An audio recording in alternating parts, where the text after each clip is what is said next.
Bienvenidos nuevamente a nuestra clase. Entonces les decía que la dominación entonces es una expresión de poder, una expresión que tiene aceptación social, por tanto es legítima. Entonces la dominación está vinculado con la noción de legitimidad y por tanto de autoridad. Nosotros tenemos, digamos, la pregunta del tema del rey y la reina, como en estos países, bueno, las personas se asumen súbditos y le dan obediencia a la orden que proviene de una persona a la cual no se eligió, sino que es eh, producto de la tradición. Y ahí entramos entonces en los diferentes modelos de dominación. ¿Cuáles son los modelos de dominación?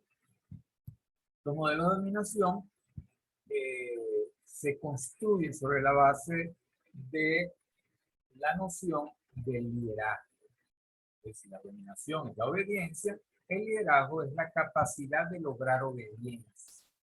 Esa capacidad que tienen las personas de lograr que un actor individual o colectivo lo obedezca. Por tanto, el liderazgo logra dominación.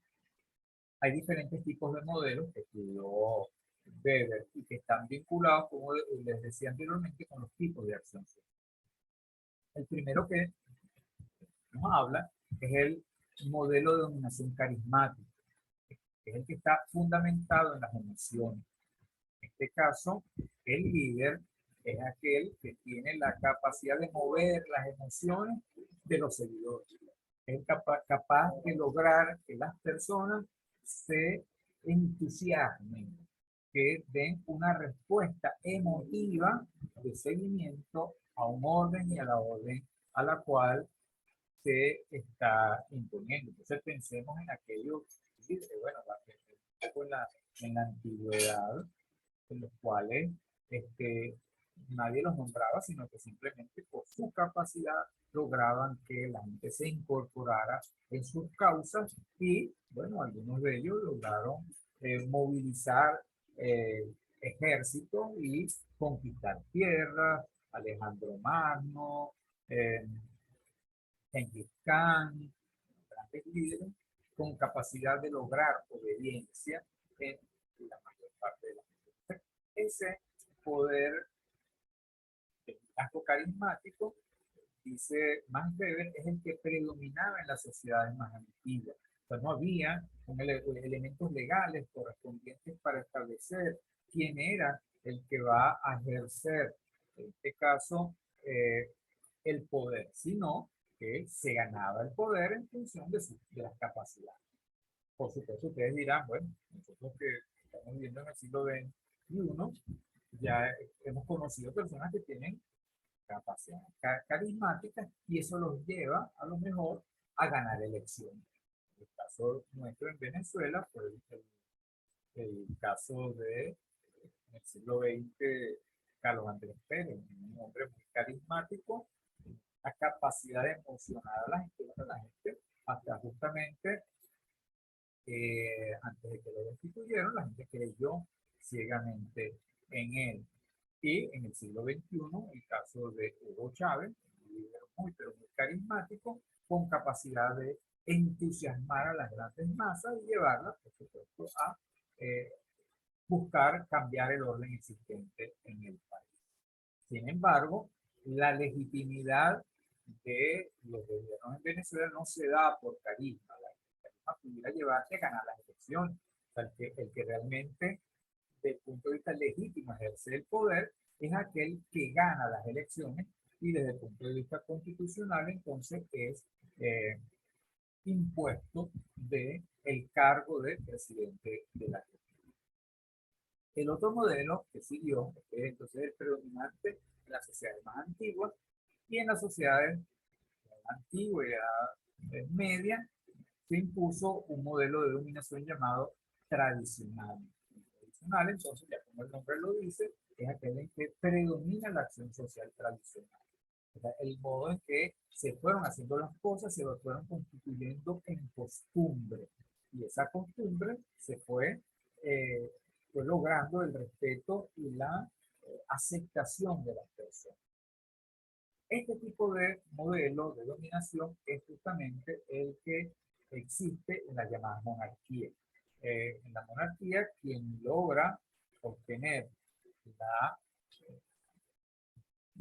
el mandato es aquel hijo primogénito del rey anterior, es decir, se transmite de generación en generación. Y el resto de la sociedad lo acepta así. Entonces, el hijo del rey, del príncipe, generalmente esta cadena de transmisión del mandato es de hombre a hombre, pero se admite que en algunas oportunidades, en el caso de Inglaterra, aquí tenemos una reina con más de 60 años ejerciendo el poder político en Inglaterra, más de 60 años siendo la reina de la sociedad inglesa, la sociedad británica, no cuestiona en general ese poder de más de 60 años de esta señora reina y, por supuesto, ella una vez que muera, hasta la muerte o hasta que abdique, como pasó en España con el rey de España, que abdicó y entonces el hijo asumió la condición de rey, heredó. ¿Quién lo nombró? ¿Quién lo, la legitimidad está basada en la creencia de que es Dios, el ser superior, que es el que genera las condiciones para que esa persona haya nacido en esa familia llamada real y cumpla las condiciones para ser rey. Entonces, bueno, a esta altura del siglo XXI, eso todavía existe como legitimidad en las monarquías. Luego tenemos el modelo de dominación de racionalidad formal, que es el típico de las sociedades llamadas modernas. Está fundamentado en el control basado en la aplicación de normas, de leyes. Entonces, en este caso, fíjense que en el caso de las monarquías más antiguas, el soberano era el rey o la reina. O sea, la voz, la decisión del rey era ley, era ley. Lo que él dijera se hacía.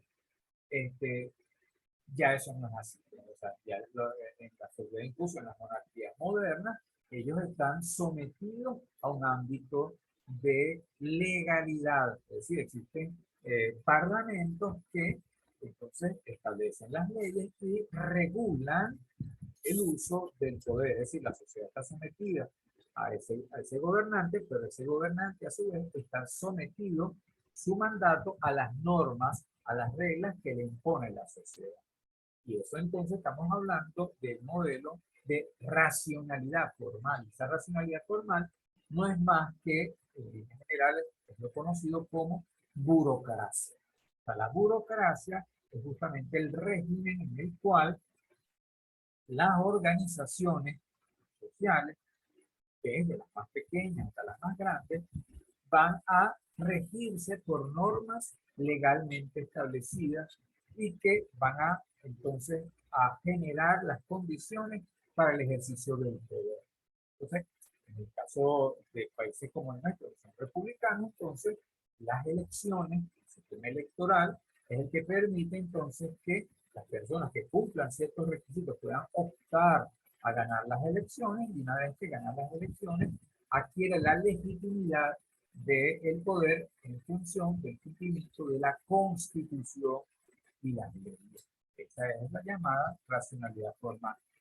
Algo parecido ocurre en las empresas, solo que en las empresas los accionistas mayores, los mayores accionistas eligen cuál es el presidente de la organización, o bien hay un dueño único que por ser el dueño de la organización se constituye en el presidente y por tanto hace unos estatutos que legitiman mandato de ese presidente en esta organización. En el caso de la universidad, en elecciones, bueno, es un caso atípico, tenemos una universidad con más de 12 años que se inició el mandato legal de las autoridades y sin embargo, bueno, ahí está, la legitimidad de alguna manera se resquebraja, pero ahí se ha mantenido de alguna manera. En el caso que dirán, bueno, en Venezuela que existe por la imposición, digamos, de poderes extranjeros, un llamado presidente interino y bueno, ahí tienen ustedes para reflexionar acerca del tema del poder legal formal y de la legitimidad del poder. Entonces, estos modelos de dominación, decíamos entonces que a partir del liderazgo carismático se constituye el modelo autoritario. Las sociedades más antiguas son sociedades fundamentalmente autoritarias, es decir, la sociedad se somete a la autoridad y al mandato de ese líder que mueve las emociones de las personas. Kant, los grandes conquistadores, Napoleón, etc. El modelo tradicional, que es la fuente de legitimidad, es la creencia en el poder, emana de un ser divino, en este caso de Dios. Entonces, bien sea el imperio japonés, que no son cristianos, pero entonces creen en sus dioses, y es la fuente del poder del emperador. O el caso de lo que ya hemos mencionado, de la reina Isabel o del rey de España. Son modelos fundamentalmente tradicionales. Porque en la realidad real lo que hay en concreto son combinaciones. Fíjense que existirán hoy día todavía muchos gobiernos autoritarios, sobre todo cuando son productos de golpes de Estado, el uso de la fuerza, y algunos, bueno, se quedan a través del uso de la fuerza. Que nos pasó con el caso de la dictadura de Pedro Jiménez, o la dictadura de Juan Vicente Gómez, o bueno, más recientemente en el 2002, apenas duró 3 días, pero a través de la fuerza, bueno, una persona eh, echó de lado el poder legítimo del presidente de la República, dio un golpe de Estado y se autonombró presidente de la República. Ese es entonces ejemplos del llamado modelo autoritario. Finalmente, el que impera en las llamadas repúblicas hoy día y también en las monarquías constitucionales es el modelo racional formal, que es el que está basado en la legitimidad de, de la norma, las normas. Es decir, regresamos un poco a el predominio de la acción social. Aquí predomina la acción social racional formal, la racionalidad formal, es decir, la que tiene que ver con el imperio de la ley, el imperio de la ley, el imperio de la norma, es decir, que las personas no tienen por qué ser muy queridos por las personas, siempre y cuando cumpla la norma. El profesor no tiene por qué ser un tipo muy simpático, lo importante es que cumpla los requisitos para ser profesor.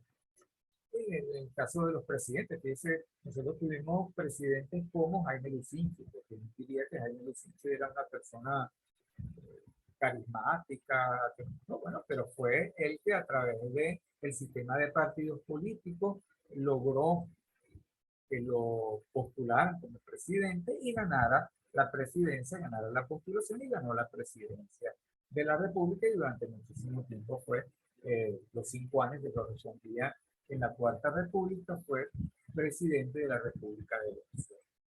En línea general, entonces, hemos demostrado en esta parte cómo Max Weber, entonces, ese modelo basado en la acción social, llevado a una explicación histórica, donde cada etapa de del desarrollo de la sociedad se caracteriza por la eh, mayor presencia de un tipo de dominación. Entonces, las sociedades más antiguas, el predominio de la acción social no racional afectiva que llevó entonces a modelos autoritarios. En las sociedades intermedias, digamos, la sociedad eh, edad antigua, edad media, en el que se predominó la legitimación por la vía de la creencia en seres divinos y que se iba transmitiendo de generación en generación, que bueno, de alguna manera todavía predomina en algunos países, pero que se combina con el que forma parte, digamos, de la modernidad, que es el modelo racional formal de el imperio de la ley y el apego a las reglas y a las normas. En el mundo de hoy, bueno, hay la combinación de ellos, ya hemos dicho, en el caso de los países imperialistas, pretenden a través del uso de la fuerza imponerle orden y órdenes al resto del mundo, al resto de la humanidad, aun cuando eso no sea legal y aun cuando no sea legítimo. Existe un mundo formal, el mundo formal es el de las Naciones Unidas, el de la tribunales penales internacionales.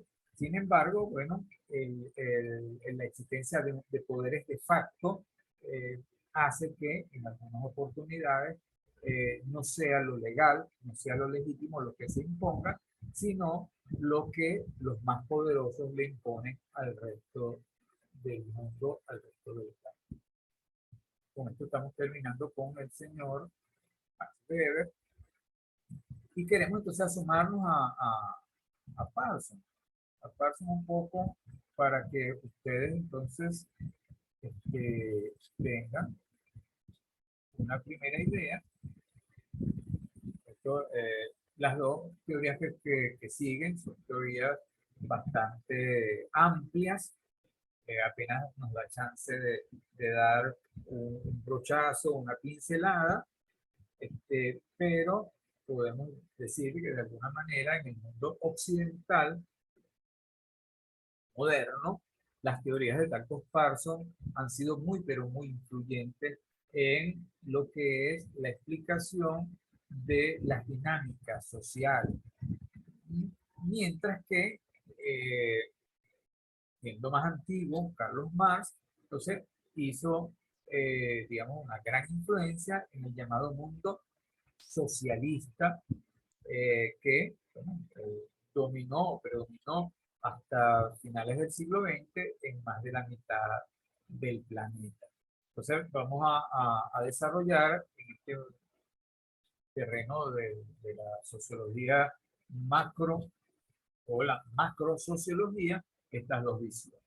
En el caso de Talcott Parsons, tendríamos que decir que de origen estadounidense, su vida transcurrió fundamentalmente en el siglo XX, nace en 1902 y muere en 1979, justamente un año antes de yo entrar a estudiar sociología. Entré a estudiar sociología en 1980. Proviene de una familia religiosa, intelectual.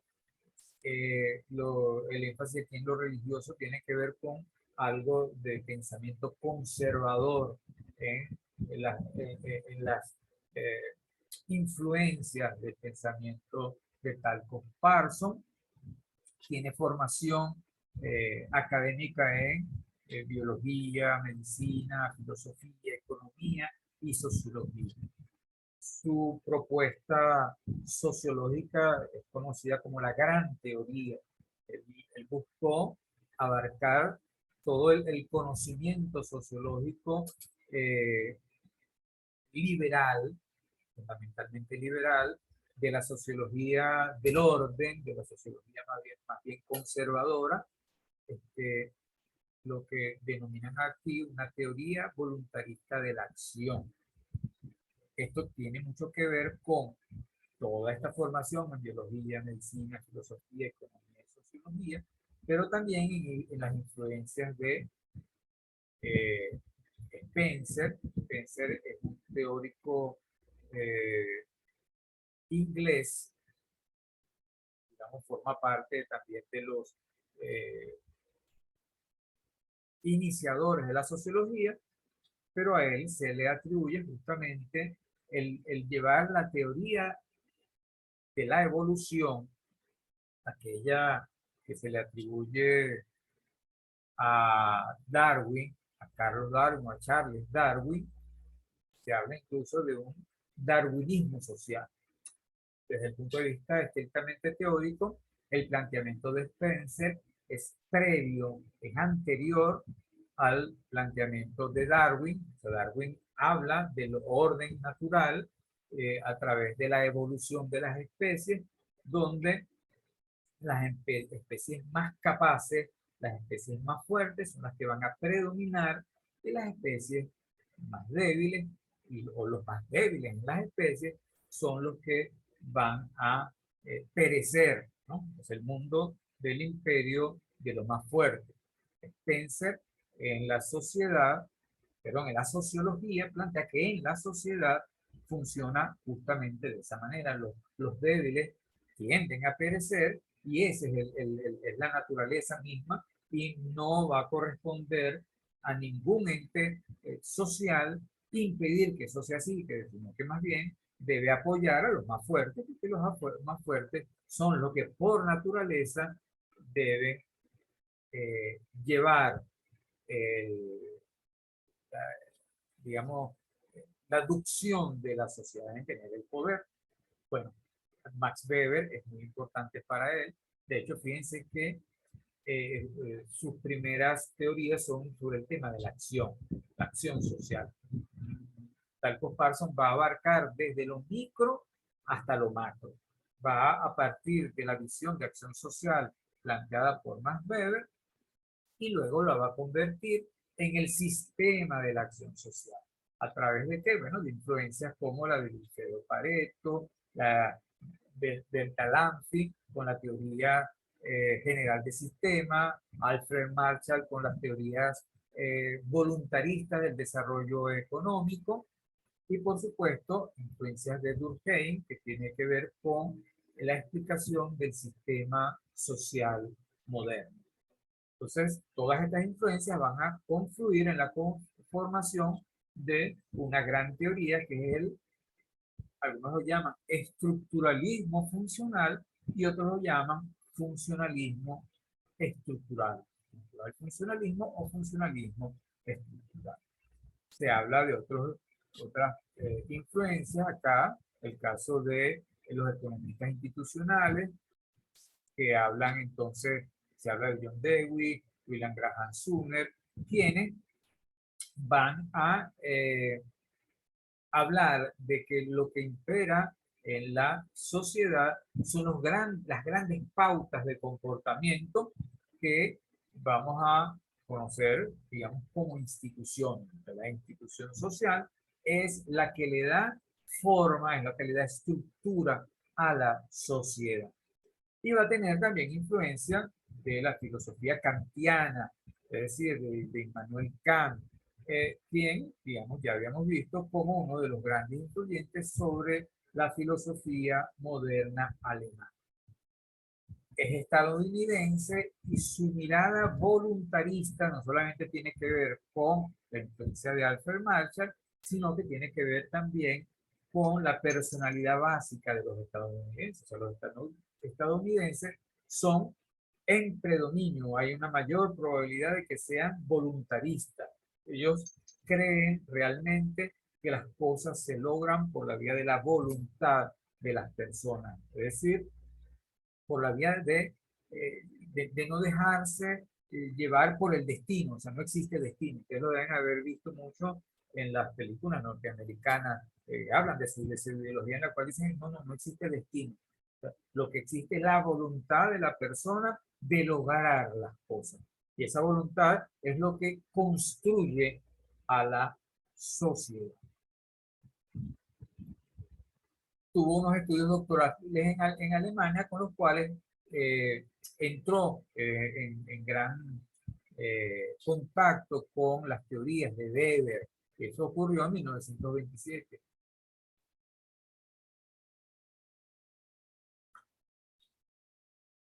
Entre sus obras clave está la estructura de la acción social, que fue en 1937, y el sistema de la acción social de 1952.